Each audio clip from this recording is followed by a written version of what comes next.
Esse é o Ancapso e nós vamos falar agora sobre a corrente do Oceano Atlântico que pode entrar em colapso em breve, hein? Rapaz, eu vou falar um negócio para vocês, tá? Isso certamente seria uma tragédia muito grande para o mundo, tá?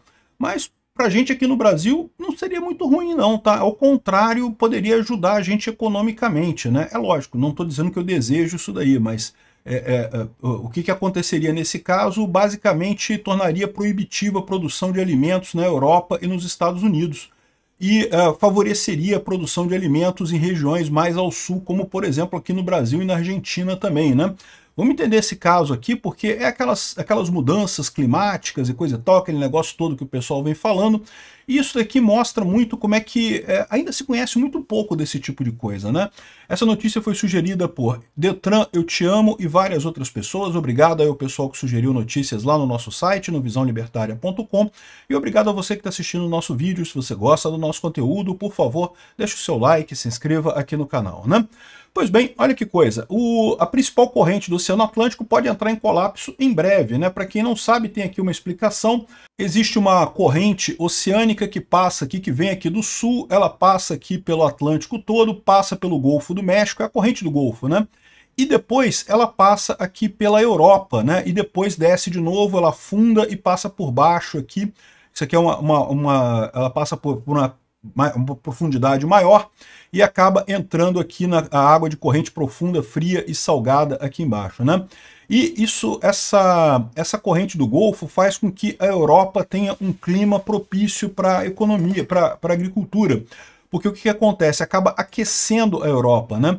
É curioso você ver que a Europa, se você comparar a Europa com regiões equivalentes aqui do Canadá e da Rússia e coisa e tal, a Europa é extremamente quente, né? É lógico, se comparar com o Brasil, tudo é frio, né? Porque o Brasil é quente pra caramba, né? Então qualquer lugar é frio comparado com o Brasil. Mas a Europa, se comparada com latitudes equivalentes aqui na Ásia, né, na Rússia e aqui no Canadá e coisa e tal, e o Alasca e coisa e tal, a Europa tem um clima muito mais ameno, né? E daí consegue cultivar muita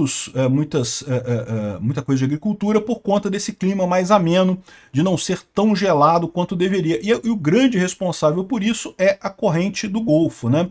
Vocês já viram aquele filme O Dia Depois de Amanhã, né? A premissa do filme O Dia Depois de Amanhã é exatamente essa, né? O Dia Depois de Amanhã prevê justamente um congelamento no hemisfério norte causado por essa falha da corrente do Golfo, né? Essa corrente do Golfo acabaria falhando e ela aquece não só a Europa, mas aquece também aqui o norte dos Estados Unidos, Nova York, coisa e tal, né? E aí no filme, devido ao aquecimento global, essa corrente para de funcionar e daí você tem um congelamento deste tamanho aí e pode gerar um problema muito grande para a raça humana, tá? E esse tipo de coisa, o impacto disso seria enorme, sem dúvida alguma. Você causaria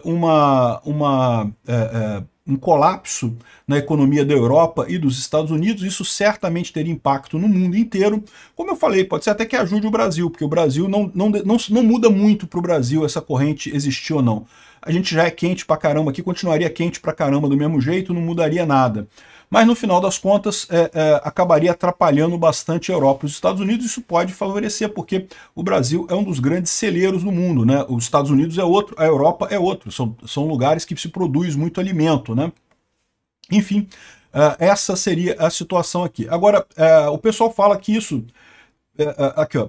A principal corrente do Atlântico Norte pode entrar em colapso nas próximas décadas. Isso daqui é a mudança de temperatura que aconteceu nos últimos anos. Ou seja, repara como é que já houve um resfriamento exatamente aqui na região da Europa, aqui justamente onde a corrente do Golfo normalmente aquece aquela região, né? Então, ou seja, nessa região aqui houve um resfriamento em relação ao normal, às temperaturas médias, por conta talvez de já um enfraquecimento dessa corrente do Golfo. E a expectativa é que isso causaria problemas muito sérios, né? E embora isso possa fazer pouca diferença imediatamente aqui para o Brasil, pode causar problemas mundiais, né? Pode causar efeito dominó no mundo todo, né? Por exemplo, tem uma história aqui, ó, esse estudo revelou que a humanidade quase foi extinta há cerca de 900 mil anos, né? uma pesquisa publicada na Science argumenta que o evento que levou à extinção teria acontecido devido à mudança dos padrões climáticos globais e a população humana chegou a ser reduzida a 1.280 indivíduos. E eu não sei se esse artigo aqui fala sobre isso especificamente, mas eu já li um outro artigo que fala também e diz que justamente são por duas coisas aqui. Ó. Primeira coisa é a seguinte, se você olhar aqui, ó, esse aqui é o ciclo de aquecimento e resfriamento da Terra de acordo com os registros, né? E se você reparar aqui, a gente está no meio de um aquecimento global grande aqui, né?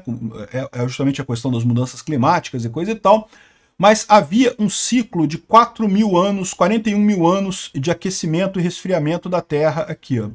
Quando foi mais ou menos há 1 milhão de anos, isso mudou para um ciclo de 100 mil anos. Então agora o aquecimento e o resfriamento da Terra dá um ciclo de 100 mil anos a partir de 1 milhão de anos. E só essa mudança acabou ocasionando, entre outras coisas, na época, justamente a falha nessa corrente do Golfo, e que isso teria levado à quase extinção da raça humana então, né?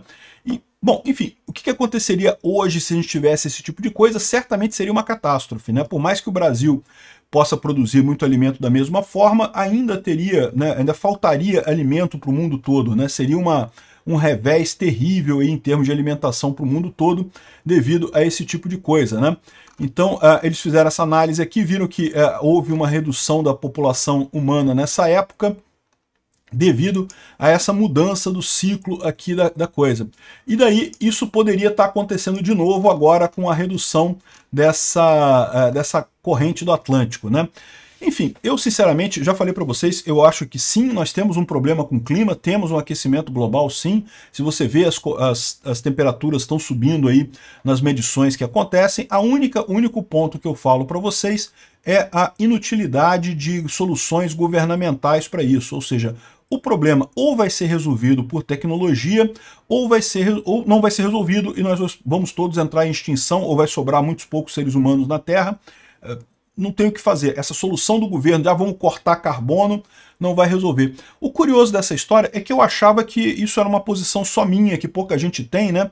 Mas eu descobri que tem mais gente sendo chamado de negacionista por conta disso aqui, ó. Essa matéria aqui é uma matéria antiga do The Guardian. Eu fiz um vídeo alguns dias atrás falando sobre o Freakonomics, né, que é um livro muito interessante, um livro já antigo, já 2007, coisa e tal, que traz justamente sobre algumas opiniões, opiniões controversas do ponto de vista da economia. E, curiosamente, uma das coisas que esses economistas trazem, e lembra, os estudos deles todos são baseados em muitas pesquisas, tá? Eles têm a mesma opinião que a minha, ou seja, de que sim, está havendo aquecimento global, sim, o aquecimento global é causado pelo homem, nós temos um problema realmente, mas essa solução governamental de cortar a emissão de carbono não vai resolver nada, não resolveu nada até aqui, e não vai resolver nada daqui para frente, é impossível sair por esse lado. E aqui o pessoal está criticando ele, está chamando de negacionista, aquele negócio todo, né? É muito curioso isso, né? Você ser chamado de negacionista quando você não está negando nada. Estou dizendo que sim, que tem um problema, temos um problema. O que eu estou dizendo só é que a solução que os governos estão fazendo é uma palhaçada completa e que nunca vai funcionar.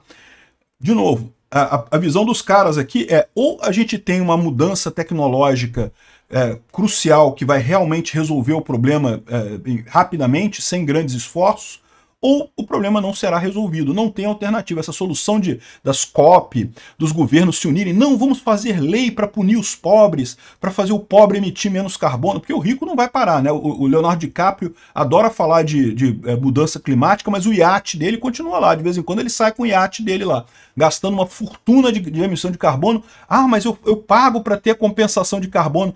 Pois é, você paga, você tem dinheiro. Para quem é rico, é só uma mera consequência esse negócio de mudança climática. Para quem é pobre, o cara se ferra, porque o cara não pode mais comprar carvão para botar no fogão a lenha dele, e não pode comprar mais lenha para botar no fogão a lenha dele, e no final das contas ele não tem dinheiro para fazer compensação de carbono, ele vai morrer de fome por conta de leis absurdas que proíbem coisas nisso daí. Então este é o problema dessa história. Todo esse movimento verde mundial aí, na verdade, é um movimento para matar pobre. Porque os ricos vão dar um jeito. O pessoal vai para a COP lá, todo mundo de jatinho. Ah, mas a gente compensa, a gente paga e faz a compensação de carbono. Pois é, que idiotice. Por que vocês não pagaram para compensar o carbono do pessoal pobre? Não vão fazer isso, né? Eles pagam para compensar o carbono deles. Hipocrisia do caramba. Vira uma solução de matar pobre, porque o pobre não tem dinheiro para compensar carbono, não tem dinheiro para comprar carro mais novo, carro mais eficiente, não tem dinheiro para buscar uma alimentação que seja mais adequada e coisa e tal. Fica um monte de riquinho falando as coisas como se não estivessem matando pobres. Tudo quanto é ambientalista, Marina Silva inclusive, tá matando o pobre com essa ideia dessas leis de COP, de não sei o que lá e coisa e tal, né? Ao invés de ir para COP de jatinho, faz uma COP até por teleconferência e pega o dinheiro que vocês deram para compensar o carbono dos jatinhos da COP e dá para compensar o carbono dos pobres. Não é muito melhor? Pois é. Obrigado por assistir o vídeo até o final. Além de curtir, compartilhar e se inscrever no canal, considere se tornar patrocinador com valores a partir de R$ 1,99. Clique no botão Seja Membro abaixo para saber as condições e vantagens de patrocinar o canal. Mais informações sobre o nosso projeto, visite nossos sites indicados na tela.